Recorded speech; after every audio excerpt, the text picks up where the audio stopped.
Ready to go? Hell yeah. What's up, podcast? Today I have Beaux Atkins on. How are you, bro? I couldn't do any better. So you're a singer and a songwriter. You've been doing it for how long now? Probably going 12, 13 years coming up on. Man, that's a while. I put a lot of time in now. Yeah. So, I mean, where do you play at? I mean, I've seen you play all over. Okay, so right now with this, since what's been going on, usually West Texas a lot, I would make runs out there. I've done dips down in the Gulf Coast, or I've shot over like St. Augustine, Florida on the Atlantic side. But mainly I have a big, huge circuit. I run from Texas to Mississippi, Arkansas, Louisiana primarily, and every now and then, lately we'll sometimes bounce out, in different areas. But that's my circuit that I run 365 a year pretty much. Okay. Well, and I like to, I mean, just from the music I listen to, you play your original music and you do a lot of other music too, but your original stuff, I feel like it's more, I don't feel like it fits the outlaw country, and I don't feel like it fits the new country. I think it's more like a blues mix. You got more of a Chris Stapleton feel to you, is what I think anyways. But how'd you like to describe your sound, I guess? Okay, well, first off, thank you, because Stapleton, I will tell you this, he's kind of helped bring people back to that sound. I think there was a sound that people wanted to hear, and they didn't realize that, you know, how that can go sometimes. Yeah. And you look at the styles of what the clothes people are wearing now, or the way they do their hair, and people are like, well, guys are having beards again. Beards are cool. I think it goes back to the whole 60s, 70s vibe, whether it be soul, R&B. I just call it Southern music. Yeah. Really. I mean, so that's if you're light skinned doing it, usually they call it blue-eyed soul or green-eyed soul or something. We're just singing their music, but we're singing it, you know. But the good thing about this is a blend. You're right, it is a blend, but I just say it's Southern. Yeah. Well, I mean, that's a good term for it, because I was like, man, I don't know how to name this sound. But so how did you? Is this what you do? This is what you do full time? This is it now? I do. I play music full time, and I started off when I first went to college. I was actually 22 when I first went off to school. I went to ULM, and I got a gig one night, like a lot of stories you might hear. I packed the bar out, and I looked at the money I made at the end of the night, and I'm going. So I've been fired from every job I've ever had since then, and that's no lie. Because I just thought, I'm not doing this. Like, I can go play one night a week and make, you know, more than what most people make in a week in one night, you know. Anyway, so that's how that started. And I started because you love doing something. It was fun. Yep. And now it's kind of gotten to where, I mean, it's still fun, don't get me wrong, and I love what I do, but I have like 2 kids now, a wife, a mortgage, and we have like cars that we actually want to buy or whatever, you know. And then you have like, we have a camper, and then we do either want to go on family trip. So it's become a job, but I wouldn't trade it for the world. I don't know what else I'd be doing. Yeah. It's kind of scary, but I feel blessed. Well, so you said you started in college. So before that, I guess, tell me back to where you were a kid. Where'd you grow up at? I grew up in Shreveport, Louisiana. Okay. And born and raised. And you weren't into music young? No. Okay. Now my mother taught dance, and she danced in college and did some things. So she was a dance coach at a high school. So I guess you can say I kind of fall back to her when I think about maybe an influence, and I didn't really know it at the time, but looking back on it now, I think she did that. Okay. Because think about it. I mean, I'm hearing my own going 5, 6, 7, 8, 1, and count these beats off and all these, but it was to a certain beat of the song and a certain motion. And I ain't gonna lie, sometimes I try to do the dances too, but I can do a high kick with the best of them around 8 years old. But I think that opened the door, because she was always listening to different types of music for routines and competitions and putting things together. And she also choreographed like plays and all kind of stuff. Okay. So I got a good upbringing when it come to the arts, if you will. But my dad was like a football guy, coach, football. He's like, you ain't doing drama, son. I was like, but Dad, I want to play tennis. We ain't doing that yet. You know, like, come on, Dad. Yeah. So I attribute to my mom and my upbringing. Now, my grandfather played music. My mom's dad. And then my dad's dad was named Frankie Redfern, and the album that we're about to put out, which really an EP, but the new volume of music we're going to be putting out, it's called Redfern, and that's Redfearn. Okay. His folks are all from around West Monroe, Louisiana, and New Orleans and places like that. So that whole album it's a little bit more rocking than the Shout Hallelujah record we put out. Gotcha. Shout Hallelujah was a lot of soul kind of a thing going on, in our bluesy kind of a feel. This is more Allman Brothers-esque, and we have some more kind of heavy hitters, rock songs on that too. Okay. So And so when's that coming out? When do you expect to drop that? we'll see after this week if I should be getting my monies right. And all I got to do now is just order the physical copies. Okay. And then I can say release. And we have some songs we're going to release to the radio. Yeah. In one of those named the songs, That's How I Know Jesus Is On My Side. It's really a honky tonk song. Okay. And it's just talking about the trials in my life that I've experienced and how, look at me now. Yeah. I've got scars, to show where I'm at. Mm-hmm. Look how far we've grown. Look how far we've come. So yeah. I'm excited about that song too. Well, what I've liked about you, hearing you play in different bars, restaurants, areas, in passing over the past few years, is that you have a whole library of talent besides just one sound. I feel like you can play everything. You put a little blues and country on any song. You just play any cover. Yeah. I would, I'm not like a boastful person, but I thank you for that. Yeah. But I'm confident though. Yeah. Everybody should be confident in doing what they're doing. So I don't have a problem with saying, I agree. I can do a George Strait song, or I can turn around and do a Guns N' Roses song. Yeah. Or I can do I ain't got the grit, as much grit and gravel as AC/DC does, but every now and then. I can't do the whole song, but I can hit, every now and then I can hit a couple words like they would, but I can do them. Well, that's cool because, a lot of people just have that one lane they stay in, and you're talking about your older album, your new one coming out. I like that you said just this was a little more upbeat. I like you behind some upbeat tone though. Yeah. Well, answer me this. So when someone is in your genre and that's all you play, what do you listen to in your spare time? Favorite? I love Ray Wiley Hubbard. Okay. Let's see here. I love the band.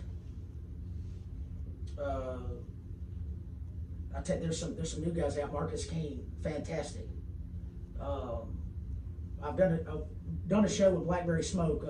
Back in 2010, yeah. Love that whole honky tonk Southern rock. It's really honky tonk is what it is. Yeah. People may not understand that until you anyway. But that's what it is. Skinner obviously is to me all time, but like the band, the way the band did their stuff, their musical talent, everybody playing all these instruments was going on. It was like people hadn't heard that sound since like they hadn't been confronted with some of that since like the Beatles or something. Yeah. And they weren't that far behind them, but it was just the way that they approached music and how they put all these sounds together in their one band. Yeah. I think there were 5 guys. Yeah, 5 guys. So I'd say that like the band would be my all-time favorite, Skinner. But Brent Cobb, love Brent Cobb. I like him. Marcus King, I said him. Some new guys coming out too. A lot of people may not know about. I love Paul Thorne. If anybody's listening, go check out Paul Thorne. Thorn, just like the thorn in my side. Paul, P-A-U-L. I haven't heard him yet, but I'll check that out. You got to. Well, another thing about your music is you have harmonic in there. Mm-hmm. You got piano in there. What's the reason behind that, and just not sitting down with a guitar? Well, it's rock and roll. It turns the music into a whole nother.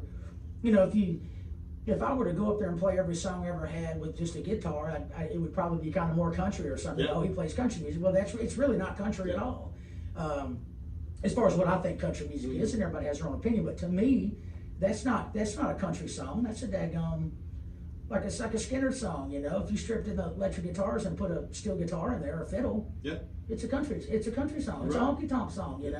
Hillbilly rock, whatever you want to call it. But it's Southern. That's what Southern rock was. So we have the harmonic. David P. Moore is a great harmonica player. He's been with Old Blue Stand. He can tell you stories of when they used to do shows with Darius Rucker and Edwin McCain and people like that are huge stars, or were or are big stars, whatnot. And they used to open up for them on the East Coast. And the problem with them was that they were partying too much. They never got down and actually recorded original songs. But a couple years ago, they were in a magazine of Alabama. I forgot the title of it. They were like the bands that should have made it big that never did from Alabama. Yeah. And they were like #1. Damn. And he was in that band, the harmonica player. Damn. I mean, David P. Moore, he goes to the Gulf Coast, he's like a god, Well, I just love it. I love that. Like, I'm the type of person that I criticize the new country sound. I'm not a fan.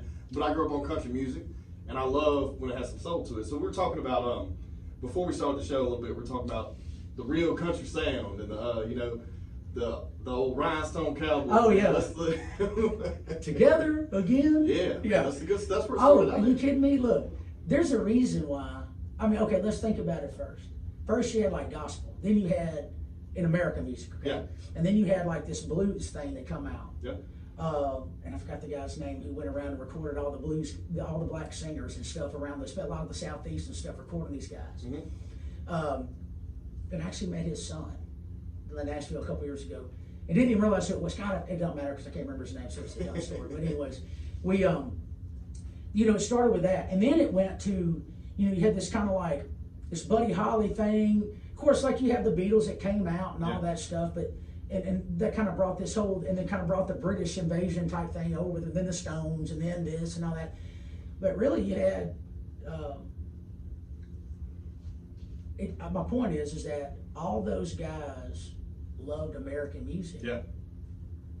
And that's a lot of them, that's what they were trying to kind of tailor towards. Plus, most of the businesses, the music biz was in America, it's a big continent. Yep. I mean, it's a lot of places to play, a lot of people to play in front of, and so but all those rhinestone suits and all that, those guys wanted to be just like that. Like, if somebody said, hey, you remind me of like Skinner-esque, or you remind me, I'm like, you can't reinvent the wheel no more. Right, yeah.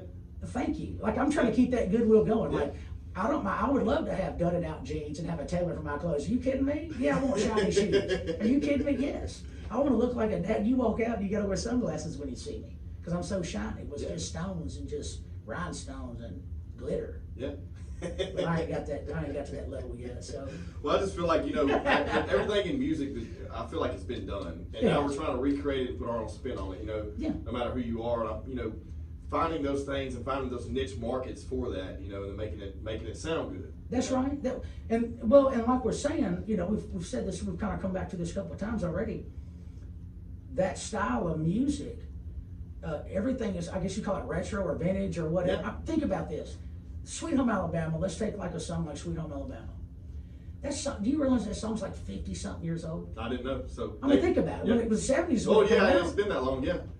I thought you were saying it come out before they come out. No, I'm just saying, no, it's 50-something years old. Yeah, I mean, it's 2020, so it's 50 years old. Think about those Allman Brothers songs, or those great Marshall Tucker songs, or Molly Hatchett's, or any of these 70s. Rolling Stones, hell, they've been together for 40 years, my God, or however 50 years, however long it's been now. Those songs they've been a band for that long. Yeah. Them songs could be able to, so my point is that, but when I started going around here the last couple of years, I'm looking at everything, I'm going, all right. And then you see the people that are making it, like a Stapleton kind of making it. I was about to bring that up. So you have Stapleton come out with Tennessee whiskey. Right. And you have all these people under the age of 30 has no fucking idea never heard that song. No. It's like, man, that's George Jones. I grew up listening to that. You know what? I was thinking, because I used to have some live David Allen Coe records, and he used to sing the shit out of that song. Yeah. I mean, he would sing the piss out of that. And you talking about that guy. But anyways, when I started going around these bars the last few years and stuff, you're seeing girls wear bell bottoms and like these high-rise jeans, which I think are sexy. You know what I'm saying? Like, you're seeing all this, and you're going, wait a minute. The style's actually coming together again. What it's like with the clothing style, the hairstyle. Right along with the music. Music. And it's like this great comeback. And I'm going. See, I didn't think about that. I always think about because if you think, you're right. Because if I think about it like one little piece, I'm like, that's coming back again. The 90s stuff's coming back again. It has this little, the trends come back. But I didn't, thinking about that. And then you have all these women wearing these 70s style. They wear hats. And women are wearing hats again. And we have 70s style music coming on. How many men have you seen have a mullet now? Shit, it's good. I had a mullet before I cut like 10 inches off my hair about a month and a half ago. But before I did it, I wanted to cut it. So I told my wife, if I ever cut my hair again, I'm getting a mullet. You're going to let me wear a mullet for a little while. And it had the 3 racing stripes. I mean, everything. It looked just delicious, But then I was like, you know what? It was in the middle of the summer. I was like, I want to cut this anyway. It's got to go. But all that. Yeah. And it is silly. Like, it's kind of silly. But some people look good with a mullet. I think, to me, it's funny. Hey, man. But that shit's cool, man. I Joe dirt that shit up. What? Who is it? Travis Tritt? No, yep, him and who else? Who still got one? Never cut it off. Trace Atkins. Oh. Pretty sure Trace Atkins still got a mullet, don't he? Yeah, but see, he never wears it down, so he always has it pulled back or in that cap and that ponytail. Yeah. He may not have no hair now. He may not. He may be Terry Bradshaw on it, but hey, it is what it is. That's good music. But no, I think that all is coming around back we were talking about, and it has. And so all those influences and stuff with the rhinestone suits and things like that, that was cool, and people still try to live up to that. And those guys are bad. They may actually be playing like they're playing little jingles or whatever, 3-chord songs. No, them guys will blow your head out the water with the guitar. Yeah. I mean, they'll blow you out the water. You know, I mean, anyway, go ahead. No, man, you're good. No, I agree. Well, I mean, let's talk about some. Well, before we do that, let me get you something because you brought some Oktoberfest, and I appreciate it because it is what October. Well, it's October. It's in 2 days. There. Okay, well, I don't know the dates. I just know what I'm supposed to play, man. We're close. Well, I got you something. What is this? That's the moonshine. All right. Is this rubbing alcohol? It might as well be. It's probably a little stronger. Jesus. I do not solicit the sale of homemade alcohol. That's why I'm giving it to you. Thank you, sir. No, it's a gift. So I feel like we're not bootlegging. No, we're not bootlegging nothing. So I feel like we need to open that shit up and try it because I have never had it. You stop. Not that one. Not that batch. Damn it.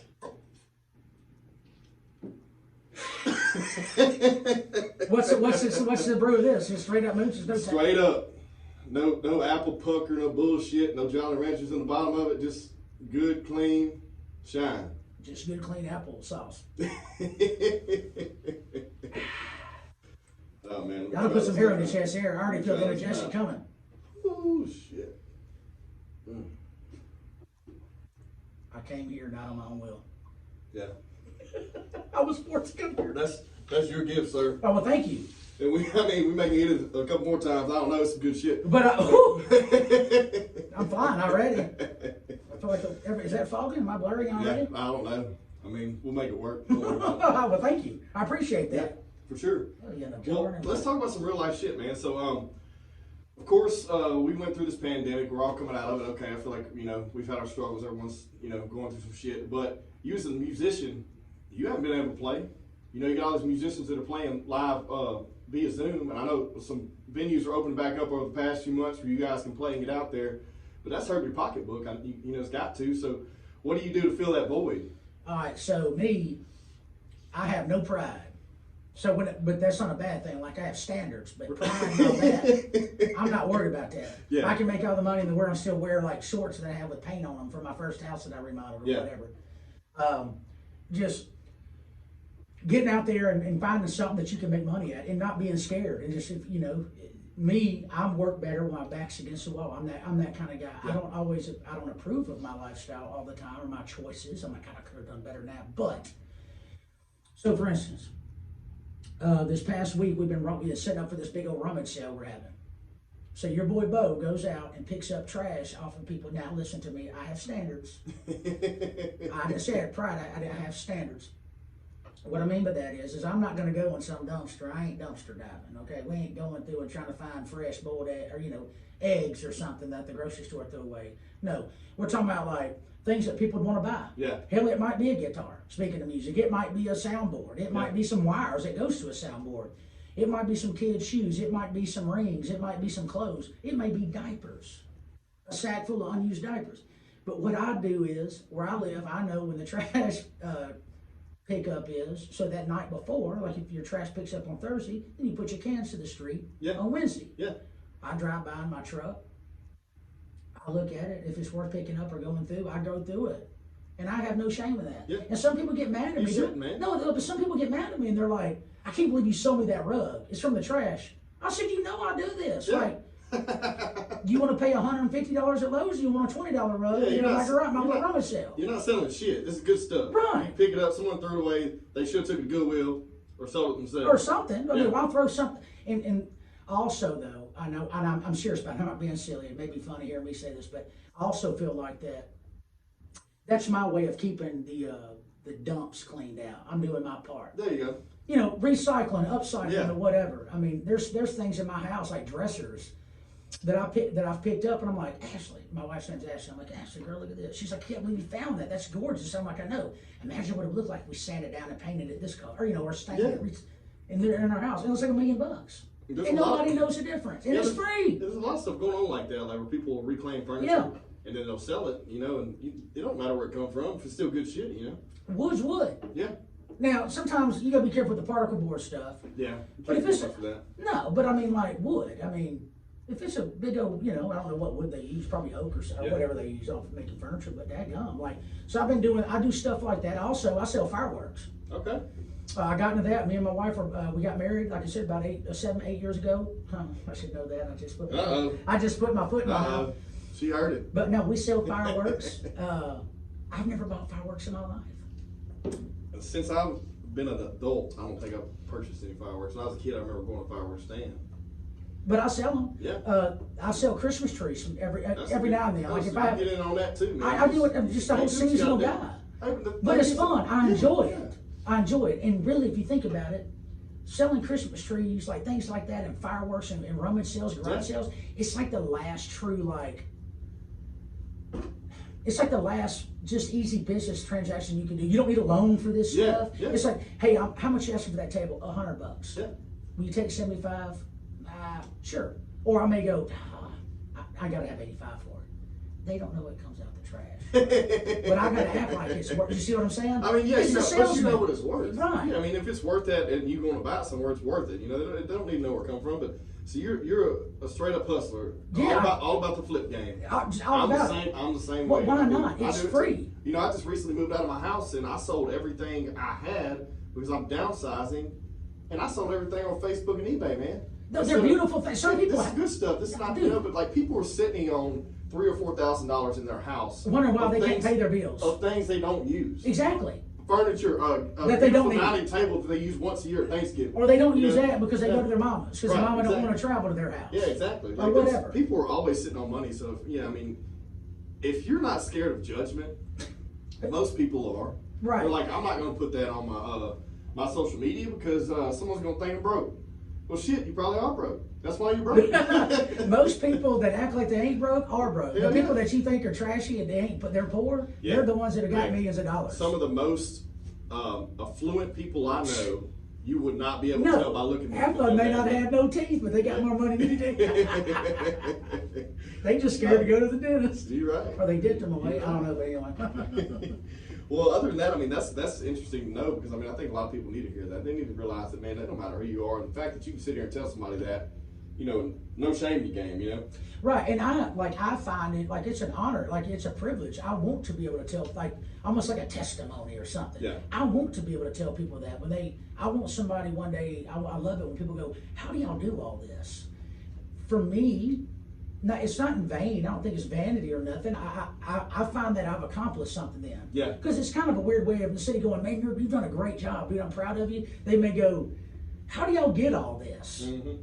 How do you do all this? I'm going, we work for, like, we go out there and we make it happen. Yep. Nobody's going to give you anything, you know? No. And like, I didn't come from a rich family with, I know we did okay when I was younger, growing up in the house, but like my parents didn't have parents that could help support us necessarily, or help get us a down payment and all that, which is great. I mean, if you're one of those people, live it up, but take advantage of it in a good way. Don't take it for granted. Use it. Don't be ashamed of that either. People are ashamed of that. They're like, oh, you know, and you're going, what are you ashamed of? Open a business or something. Yeah, I agree. God, I think do something. Look, man, there's too many opportunity. There's too much opportunity out there right now to do whatever you want to do. You know, we talked about it on the show before too, but you like, you know, 20 years ago, you had to get a degree to do something because you had, or you thought you had to. You know, right? Yeah. It was shoved down your throat too. You didn't have that entrepreneurial mindset because all you knew was when someone asked you what you want to be when you grow up, what do you say? Doctor, lawyer, pilot. You know, what I mean, stuff like that. Yeah, attorney. You know, it's like those are the things that we immediately were ingrained subconsciously in our little childhood heads. That we had to work hard, make good grades, so we go to college and work harder, and it's going to be a bunch of debt, and we got to make good grades. That's right. Then eventually, by the time we're 30-something, we start working, and by the time we're 50, we have our debt paid off, and then we'll have some money. Yeah, exactly. Yeah. Well, here's another thing, too, to think about. So many people did that. Okay, so look, I went to college, and I graduated with a general studies degree. Yeah. My concentration was in history. I figured it was in music. No. I'm talking about in bars. I went to honky tonk. I gotta find that a shirt. That's good. I gotta get that. Yeah, you can have that. I'll tag it on the end, like hat or with the T word or whatever that trademark thing is. Yeah. But we like I went to college. Like now, my wife went and she went to college and she got like a I can't even say these words, but I finished. So that's another thing too. You ain't got to be brilliant to go to college. college is just, but 85% of it is just going there and being there, being present. Yeah. And form a relationship with the teacher. Just do the work. I mean, show up. That's all it is when someone looks at a resume and say, okay, you have a bachelor's degree. We know that you're willing to put in the time independently without any supervision to get something done. Get something done. Okay, that's all it is. So now I know that you have a little bit of, responsibility. Exactly. Accountability, whatever it may be. And now it's like, you don't have to have college to make it. No. And I like when I'm hiring people or looking at stuff like that, I don't even want to see a fucking resume. I don't want to see one.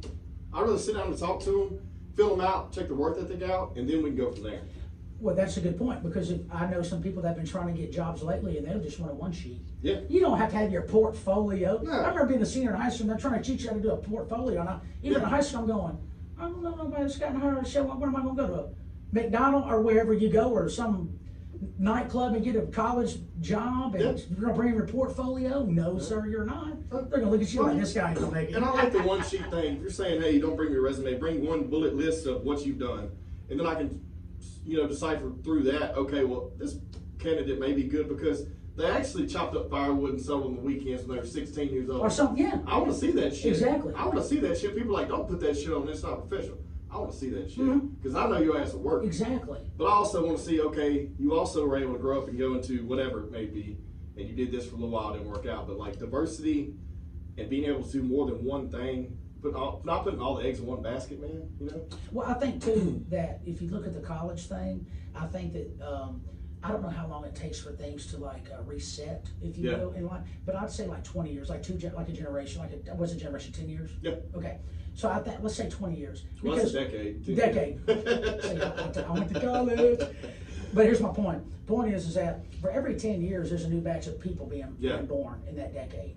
Okay. So they're all going to turn 10 around the same time. 18, 21. These periods of life that are supposed to be life-changing. 18, you're an adult. 21, you can do whatever you want to do. Yeah. Whatever. So my point of that being, I think it took a little bit of time, probably from like the 80s to really late 80s, let's say mid 80s to the early 2000s, let's say, because people started realizing, for instance, before you had to have like a resume, you had it all.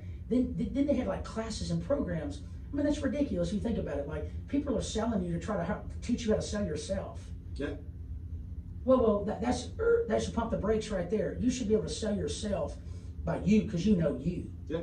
You don't need some format. And we've all been guilty of it. Yeah. In school, they would teach you how to do a resume. Okay, that's fine, teach you how to do a resume, but how about, if you can have the best resume in the world when you don't know what the hell you're doing, you can't get a job, you can't hold down the job title that you have. Exactly. So I think it took some time for that, but you're exactly right. So I think now, what about trade schools? Because hey, guess what? I've got buddies that own like body shops, and they're dying, but there's nobody going to that field. No one's doing that anymore. Nobody's, right. So they're having to get like 60-year-old men to do it. Because there's no skills trade. And you don't move as fast as when you were 20, when you were 60. You see what I'm saying? So they're going, God, I can get all these cars out of fast and young legs. Yeah.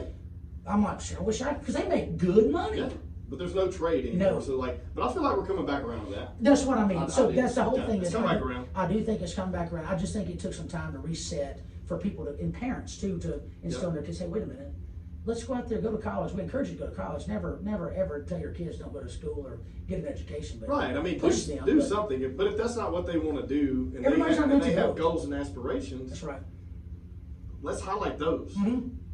Don't make them play t-ball if they don't like fucking baseball. Right. If they want to do ballet dance, let them fucking ballet dance. Like, here's the thing, man. There's too many people that I grew up with it, generations under me. Like, these people make these kids do things they're not good at, they don't enjoy, and they build resentment up. And then they build resentment up for any type of, like sport that involves teamwork. And then possibly that may, reflect later in their life with working with a team in a professional atmosphere. Yeah. Oh yeah. You know what I mean? So it's like, it all unfolds into shit. If your kid is happy and wants to do this, embrace that, man. Yeah. Don't make them do what you wanted. You were mad about because you didn't get to do it. Right. Yeah. Don't live through your kids, so to speak. Yeah. And I think every parent does some, to an extent, which I think is healthy. I mean, I think that's why we push kids. That's why we want our nephews or our kids' friends or whatever people you're close to. Yeah. I think you want them to do well. Maybe. And not make the same mistakes that you did, but at the end of the day, it's tough. I have kids too, and I have to. I mean, it's not like it's not easy. No. But you have to kind of catch yourself and check yourself every now and then, Yeah. Let them be who they're going to be. I think that it's just one of those things, man, that we, I feel like we're on the upswing, with everything. Yeah, I do too. And sometimes it takes things that we've been, this whole COVID thing. Yeah. Think about this. I think the COVID thing. So a lot of people may have had a bad year. Yeah. Well, what's a bad year?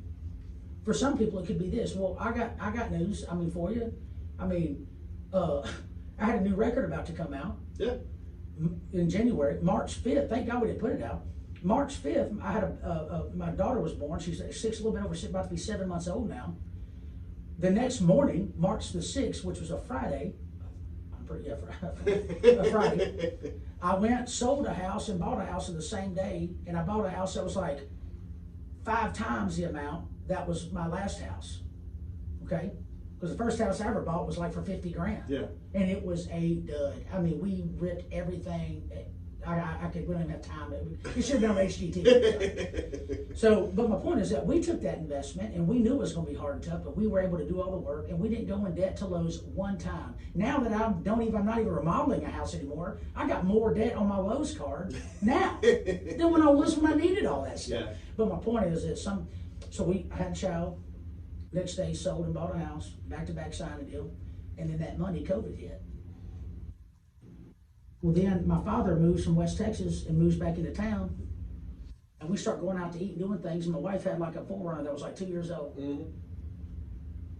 I look at her, and I didn't say nothing. The next morning she goes, "But we got to get a bigger car." And I'm going, "Yeah, we do," but I'm also going like, shit, and so because COVID just hit. Yeah. Well, I had down payments, payments, right? But I had down payments for gigs already, 8, 9, 10 hours away, band gigs that were canned. Yeah. And some of those people had even already paid me half money down or whatever they be. The whole my point is but that whole profit off that gig or that whole money coming in was gone. Yeah. And then slowly but surely my gigs that I've been playing for like 4 years in a row, every Tuesday play here, this and that, they were gone. So my point is that look and see it's the little things that make the big things happen. Yeah. Because I've heard a saying, a tree doesn't die when you cut off one branch. You know what I'm saying? Like, it's okay, things are gonna happen, there's gonna be obstacles in your way, but you gotta find in your inner self and make this stuff happen. Go get this stuff and count your blessings. There's nothing we can do. There's nothing we can do. It happened. It is what it is. Worse things have happened in history. Mm-hmm. This is just one of the more devastating things we've seen in our generation. Besides, exactly. We had no major wars. Right, exactly. We didn't send off troops to, to kill thousands and thousands and thousands of Americans. That has not happened. It did happen a little while back, but not to the detriment of World War or anything like that. Or Vietnam or something, crazy stuff. Or like the Holocaust. Stuff like that. Like, imagine, if you think this is bad, compare your life to those people that lived through that. Yes, and they were coming out shot. They're some of the strongest people we know. We tip our hat to them all the time. People turning 18 years old and they're getting sent off. Never come back. Never. And you're upset because you lost your damn car. No, seriously. It's just where we are now. What's funny too is like being where I'm from or whatnot. We drive everywhere. Yeah. Well, people talk trash about California. Californians, I love California. First off, it's a beautiful state. It's great. They have so much stuff to be there. And one of my favorite things, and this may sound kind of bougie, and I told y'all don't judge a book by its cover, because I love going to Napa Valley and Sonoma Valley. Like if I could move there and have like a summer house, I would live in a trailer out there in the middle of nowhere. Oh, I wouldn't care because I can go to every winery every day. But I love doing that. But what just blew my mind was that a lot of those people in those certain areas, like around San Francisco and that you start to get to those towns like that, those cities. Not a lot of people drive. They take the daggum transit thing or whatever. They don't even own a car. Yeah. And like we drive down the corner. That's not even a mile away. Not even half a mile. Not even. That's like a tenth. Yeah. We drive to the gas station to go get cigarettes or a beer. Why didn't we just walk there? Commute. I want to live close to my work so I can commute 5 minutes. We're just we're spoiled, man. Yeah, no, it is. Which is not a bad thing. I think that's why you work for what you have. You want it cool. That's right. But at the same time, man, it's just like. Well, let's go back to the little things. Yeah. Just like I say, count your blessings and realize that if you lose your car, there's always a little clunker down the street. You ain't got to have a brand new ride every time. Yeah. Well, look, I agree. I really do, man. I think I think it's one of those things that, you know, dealing with everything we've dealt with, and then dealing with adversity, and then being able to overcome it. You know, what's coming for you? What do you want to do next? What you got planned? Well, I want this record. Well, I want to back up. You playing some more?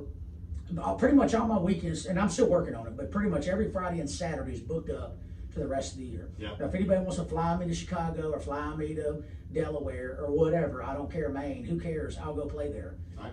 For the Christmas parties, you know, Thanksgiving get-togethers, funerals, graduation parties, divorce parties, whatever. I'm there. Yeah. I'm there. So that's looking good. We're gonna get this record out. I think the single that we're gonna release, I said it earlier, was that's how I know Jesus is on my side, and it's off the Red Firm EP album. We're excited about that. Now, this isn't gospel. This is blues and honky tonk music, right? Right. No, it is. I want people listening, if you may not be religious or whatever it may be, don't discount this music just because that song. No, the song, but could that song be on a gospel station? Yeah. We wrote a song before. It's called "Shout Hallelujah." Well, we didn't write it from like a gospel standpoint. We were just writing it from like real life, like real talk stuff. Yeah. Like shout hallelujah. You hear people go hallelujah, thank God. Yeah. Whether they're a believer or not, that's not the point. Right. But gospel radio stations picked it up and started playing it. It was just like I don't even know what kind of style it was. It was just like this honky tonk style, like Southern rock kind of. Mm-hmm.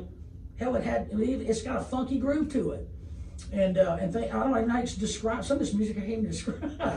I'm not good at it, but there was one of your songs on this last album. I can't think of the name of it right now because I hadn't memorized all song titles. But I'll tell you this: reminded me. What was it? Moonshine? Was that? Yeah. It reminded me of a Ronnie Millsap song. Can't Let Go of You. Yep, that one.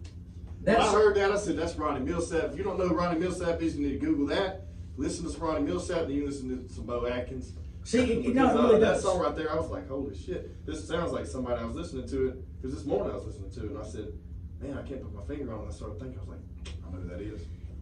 I got that Ronnie Millsap, I got a Ronnie Millsap record at the house too. Yeah. And that song does have that feel to it. It does. You know, but he was kind of throwing this country deal. Mm-hmm. I mean, was it country? I don't know.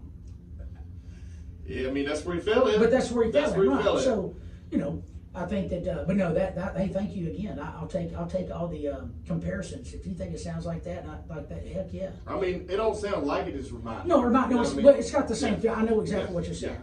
Yeah, no, check it out. I'm glad you knew that when I said it. You knew exactly what the song was.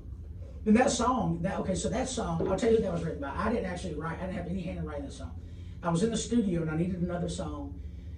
And when I do I'll tell you who got a hand in writing that. Chris Staples, the drummer, Derek Mixon was writing that song, helped write that song in a session one day. James Cook helped write that song. Monty Russell was in there. It was like, this song is so simply, it's like not like an elaborate song, but the song had like 5 or 6 writers. They were all in a circle one day and said, let's write something and record it. Yeah. So they wrote that song. General Patterson wrote that. Who else was in there on that? I know I'm missing like one other dude. Anyway, James Cook's Luke Brown's bass player. That's who we always go and record with a lot of times. So we record Derek Staples, drummer, and James. They're real good buddies. They moved up to Nashville together. Yeah. And they were all Louisiana guys. And so we record with those guys. That's usually my bass and drummers we get. As long as they're not on tour. And we usually map it out when we go record when they're home for a few days or something. Okay. And go knock it out. But that's how that song came out. And those guys are great. There's so many people that play music that, you know, they may play with certain people. But at the end of the day, they're musicians as well. They just got a great gig. Yep. I mean, who wouldn't want to travel around the world and be an actor? You never know when you'll catch that either. That's right. It just happens, man. They say it just happens, and I keep looking. Like there's some songs that I thought would be like, I got a song, Sunny. Yeah. And I thought, that was a good one too. I like well, that. thank you. And I just thought that song would be a summer anthem, but it hadn't happened yet. But that song had some holds on it, and then I never got any callback, so they obviously didn't use my song for whatever they want to use it for. But there one day I'll have a song. I just hope it's closer to now than when I'm 65.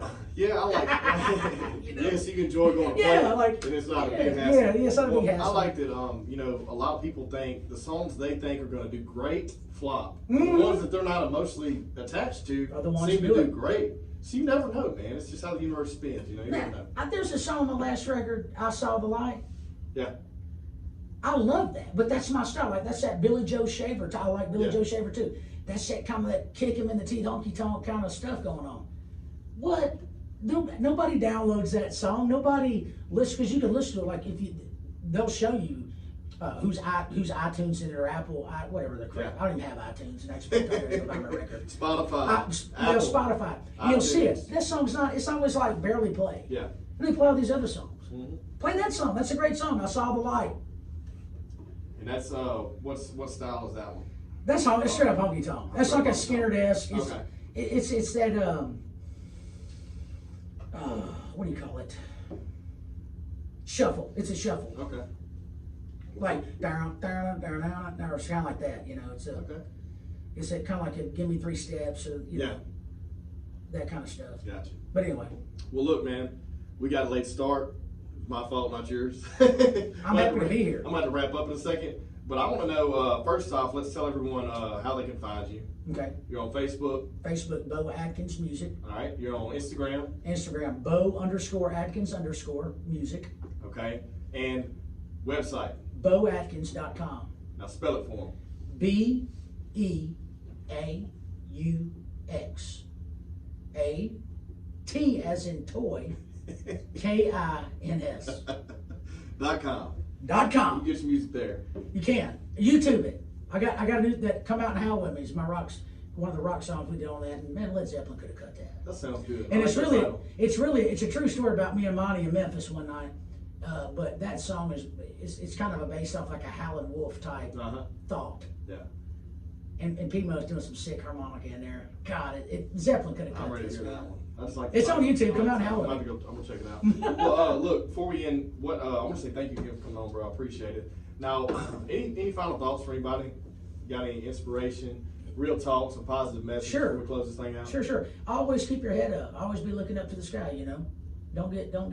Don't get don't get down on yourself. Just take it one day at a time, and the sun's always gonna come tomorrow. And just believe that there's gonna be a better day every day you wake up.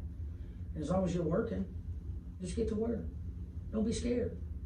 You know, find some comfort, whatever you need to find comfort in. That's solid. That's got a backbone. That's got a good foundation, and as long as you work hard, good comes with everything. Yeah, man. I think put good out, good comes back. That's right. It's that easy, man. You don't have to. It doesn't have to be complicated. You really don't.